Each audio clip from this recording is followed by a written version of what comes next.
On a rainy day in Shanghai, Keir Starmer was taking in the sights, the first British Prime Minister to visit China for 8 years, using the city's annual Lantern Festival as the backdrop for bringing the UK-China relationship back into flower. Oh, thank you very much. But it's a tricky balancing act, reviving a stagnant economy back home without upsetting Washington, which is the UK's single biggest trading partner. Last night, Donald Trump lashed out.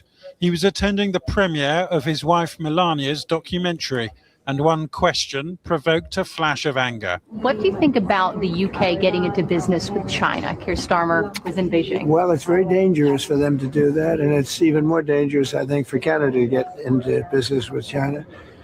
Canada is not doing well. They're doing very poorly, and you can't look at China as...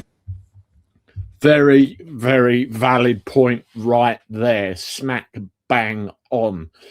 He talks about Canada as well in this little piece of dialogue, but you heard him straight. Very, very dangerous for the UK to be doing dealings with China. At the end of the day, Trump is, I suppose, reorganising the chess pieces is the best way I can think of putting this whole thing. And he's not going to like the fact that the UK is cozying up to China. Now, we've spoken about Fabians, we've spoken about communism and all the rest of it. CCP, by the way, ring any bells? Starmer has boasted, all over social media about the billions of pounds worth of deals that he's done for the benefit of the United Kingdom. But what I would like to know is, what did he give away in return? What else was said at that meeting? Maybe the embassy came up. And also, as this news article quite rightly said, America is pretty much our biggest trading partner. And the English, at least, have got far more in common with America than we have with China. Very, very bad. Very bad. Anyway, let's continue this and see where it goes. The answer is, I know China very well. I know President Xi's a friend of mine. I know him very well, but that's a big hurdle to go over when you get Canada. Canada's premier visited Beijing earlier this month. Mark Carney agreed to lower import duties on some Chinese electric cars. We must work at speed and scale to find new partners, to diversify our trade and attract unprecedented levels of investment in our country. Mr. Carney described his relationship with President Xi's China as more predictable than with the United States. His talks with China's leader prompted Mr. Trump to threaten Canada with tariffs of 100% if it agreed a wider trade deal with Beijing. Great. So Keir Starmer may well have expected a similar backlash. And talking to Channel 4 News' political editor, he didn't sound surprised. Well, I saw the clip. Just one thing, and then we'll listen to what Starmer has to say. Tariffs. This is very important. Tariffs are being levied to control the field. I don't like what you're doing, so I'm going to put tariffs on you. Job done. And that's going to be especially so with Canada being so close. And, not to mention our relationship, Trump's not going to be happy with any of this at all. Now, I've said it in videos before. Look up the meaning of stakeholder capitalism. Go and Google it when you finish watching and listening to me, because it's a model that certain people who have individuals planted here, there, and everywhere want to see, as an overall model for how we are all governed, how we are all dealt with. That's the best way I can put it. And so far, the players that I'm seeing in this video are part of or have had some involvement with that. So it's playing out in real time in front of us on the telly. They're getting so cocky about it. They just don't want to hide it anymore. Let's see what Starmer's got to say with this bit. From Donald Trump, I think it's fair to say he was talking more about Canada than us. He was asked about As close allies, we obviously discussed this trip with his team before we came. And I think I'm right in saying that Donald Trump is expected to visit himself. So he's being a bit erratic. April. It wouldn't be in our national interest to be the only country that sits with our head in the sand, not taking the opportunities that we've opened up by this visit. President of the People's Republic of China. Mr. Trump last met President Xi in South Korea back in October. It was the prelude to talks on their own new trade deal set for April. The Americans are in effect warning their traditional allies not to go it alone on their own trade agreements with China, allowing Mr. Trump to negotiate first from a position of strength. Keir Starmer has spent much of the last year navigating the maze of how to keep the US president on side. He's trying to repair some of the damage caused by a trade war Mr. Trump started, and he's too much of a diplomat to call the US president a hypocrite. Well, that's the source of the news we're getting here. That's naturally going to be the tack they're taking with Trump. But at the end of the day, you can see power play here. Trump can see the players for what they are. He can see them for what they do, and he can see what's going on.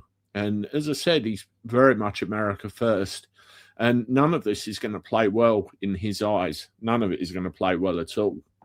Right, so let's play this on, see where else it goes. While China's foreign ministry spokesman is too much of a diplomat to take any public pleasure from any division between Britain and America. 中方愿同各国本着互利共赢的精神加强合作，造福各国人民。 After years of discord, Keir Starmer has begun repairing ties here.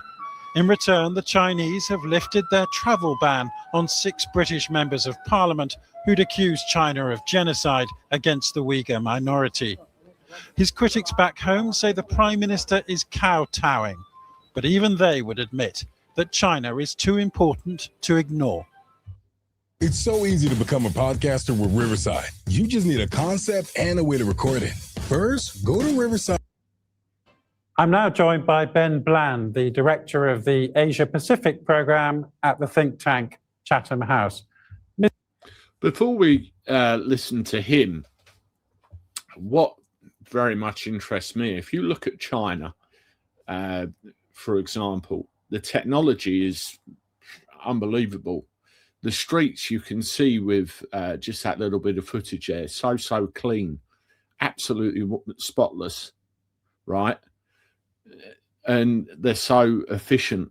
They take great pride in what they do. They take great pride in how they run their country, prestige and all the rest of it. But on the same token, the political side of things just is not compatible with England in any way, shape or form. We are getting businessmen in this country outsourcing production to China because people produce stuff at such low prices and the people are paid so poorly. And then we get all this stuff flooded back into this country at cheap prices, taking away proper jobs from English, Scottish, Welsh, Northern Irish, everyone else. Then you've got the matter of the embassy in London, which is very controversial. And also the fact that it's quite obvious they know probably more about us and have more control over what we do than they really should. So is this such a good idea? I believe in self-determination for the English primarily because I am English, but, you know, Scottish, Welsh, Northern Irish as well, and even the Cornish. And we should be able to decide who, you know, we can't be going down this road because, as I said earlier on, if you look at stakeholder capitalism, I'll mention the word again, and start researching that, you'll start to see what's playing out in real time right in front of you. Mr. Bland, can we even call this a row? I mean, Mr. Trump has just said it's very dangerous for the UK to be cozying up on business deals with China.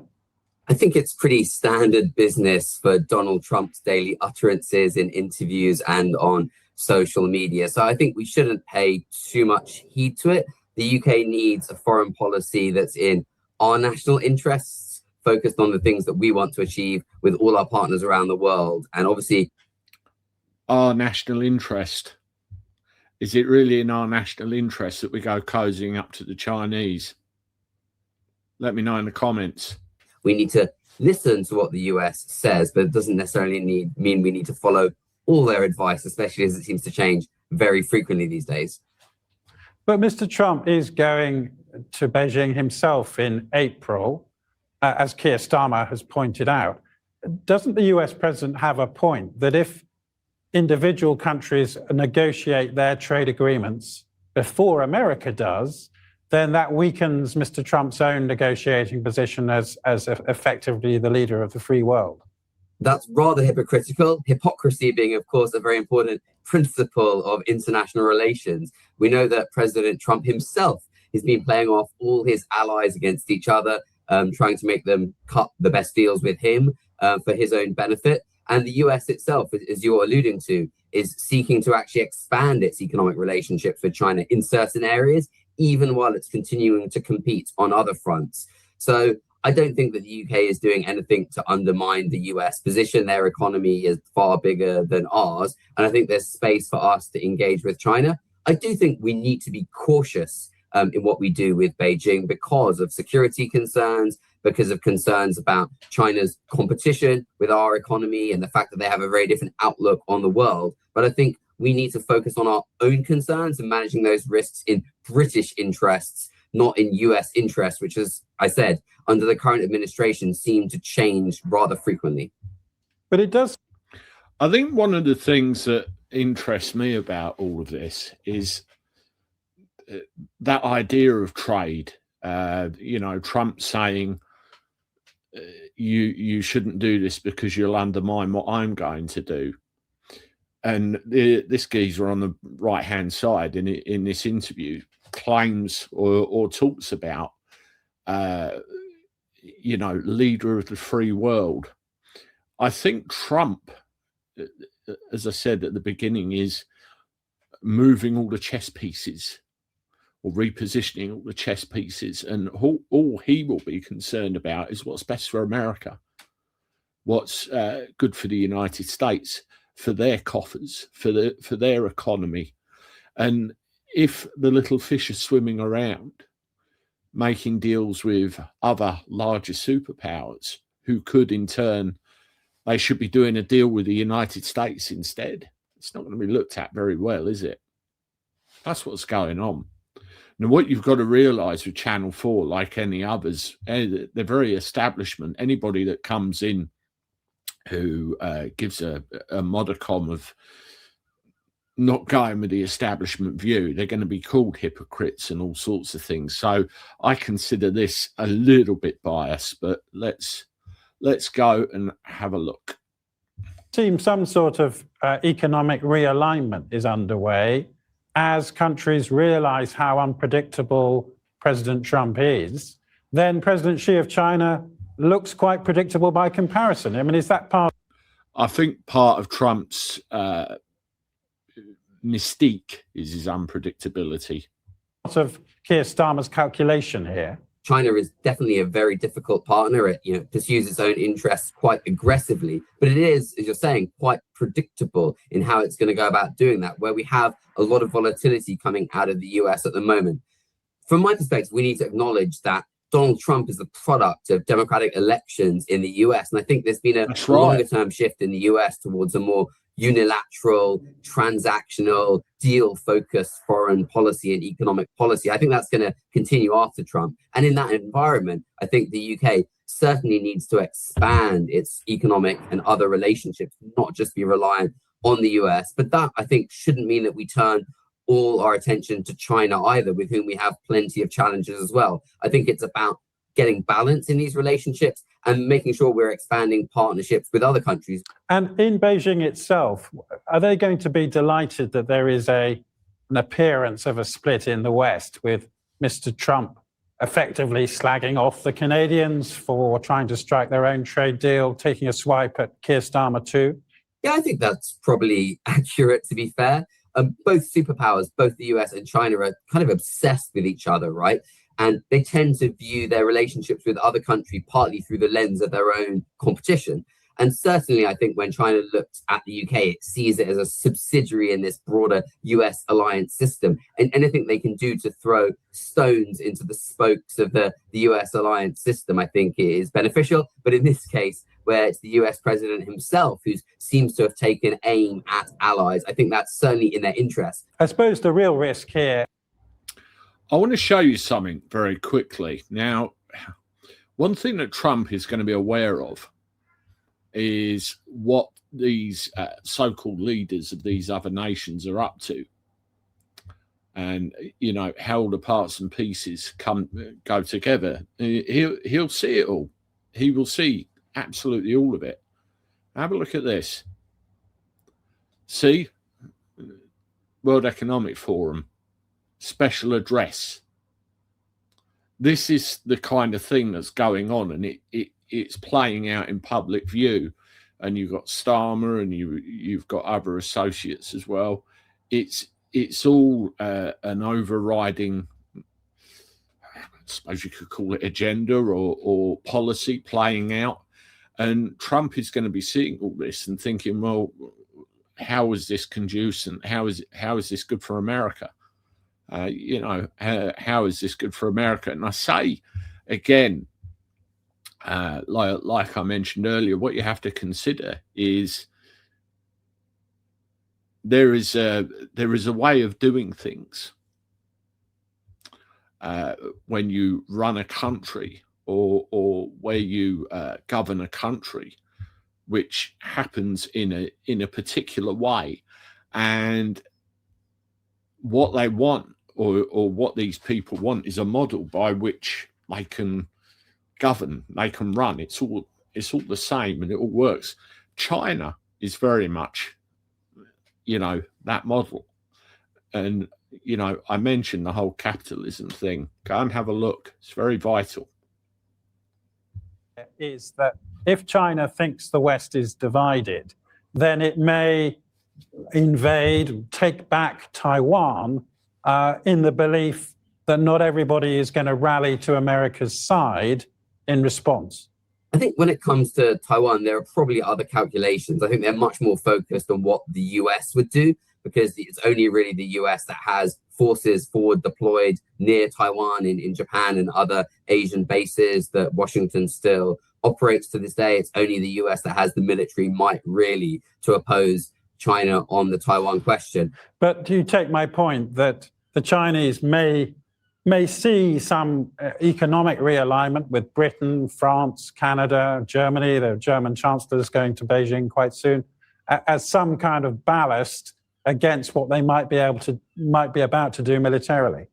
I think it's not just about military, but it's about security more generally, economic power. It's about the balance of power in the world, I think, of which military power is only one part. China primarily is actually seeking to assert itself through its economic and technological powers. But sure, one of China's main objectives in the last decade has been to undermine this US alliance system, which gives the US a lot of power in the world. But I don't think it's just about the military. I think it's also about these economic questions and these technological questions, which at the end of the day, for most governments, are probably more important than the military and security questions, because when Keir Starmer or other leaders are thinking about what matters to their voters back home, it's going to be growth and jobs and prosperity questions rather than the military balance of power in the world.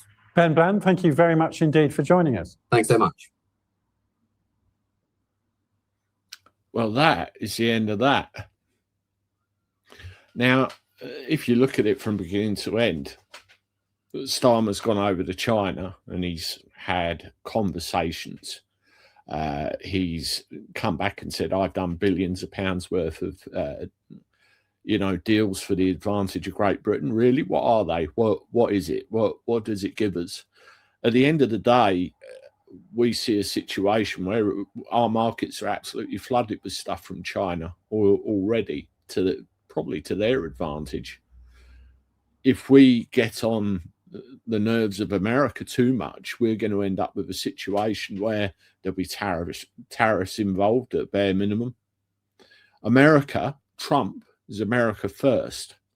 That's very much Monroe Doctrine territory. That's coming back. it's not the best thing to go in that direction. And as I said, you know, you look at China, great technology, great streets, tidy, respect, discipline, you know, a society where, you know, the levels of things that we experience over here are probably non-existent in comparison. But at what cost? What cost? I would heed that warning from Trump, and it'd be very interesting to see how it all plays out. Let me know what you think in the comments. Subscribe to the channel, hit the like button, share my stuff, and I'll talk to you soon. Toodaloo.